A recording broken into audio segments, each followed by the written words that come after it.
Joe கிச்சனில் இன்றைக்கி avocado milk shake எப்படி பண்ணுறதுன்னு பார்க்கலாம். மில்க் ஷேக்னாவே எல்லாத்துக்கும் ரொம்ப ரொம்ப பிடிக்கும். அந்த மில்க் ஷேக்கை ரொம்ப ஈஸியாக அது கொஞ்சம் ஹெல்த்தியான ஃப்ரூட்டோட எப்படி செய்கிறதுன்னு சொல்லிட்டு இப்போ பார்க்கலாம்.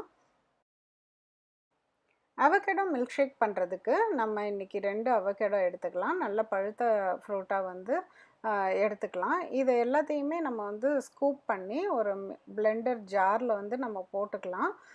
இப்போ நம்ம இந்த மாதிரி பிளெண்டர் இல்லைன்னா கூட நம்ம நார்மல் மிக்ஸி ஜார்லேயே போட்டு செஞ்சுக்கலாம். நல்ல பழுத்த அவகேடோவா சாஃப்டாக இருக்கிற மாதிரி இருந்தால் தான் நம்ம இந்த மில்க் ஷேக்குக்கு வந்து நல்லாயிருக்கும்.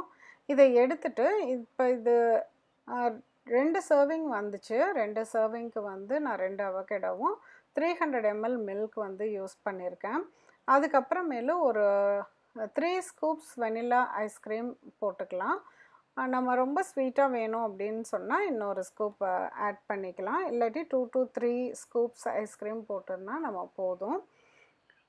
இப்போ இது எல்லாத்தையும் போட்டுட்டு நம்ம வந்து ஒரு 30 to 40 செகண்ட்ஸ் வரைக்கும் நம்ம வந்து அதை பிளெண்ட் பண்ணிக்கலாம். பிளெண்ட் பண்ணுறப்பே நல்லா ஸ்மூத்தாக வந்து வந்துடும். அதுக்கப்புறமேலு நம்ம இப்போ இதில் வந்து பார்த்துட்டு ரொம்ப திக்காக இருக்குது அப்படின்னா வேணும்னா நம்ம இன்னும் கொஞ்சம் வந்து மில்க் வேணும்னா வந்து கொஞ்சம் ஆட் பண்ணிக்கலாம். அப்படியே மில்க் ஆட் பண்ணோன்னா அகெயின் இன்னும் ஒரு 10 to 20 செகண்ட்ஸ் வந்து பிளெண்ட் பண்ணிவிட்டு நம்ம சர்வ் பண்ணிக்கலாம்.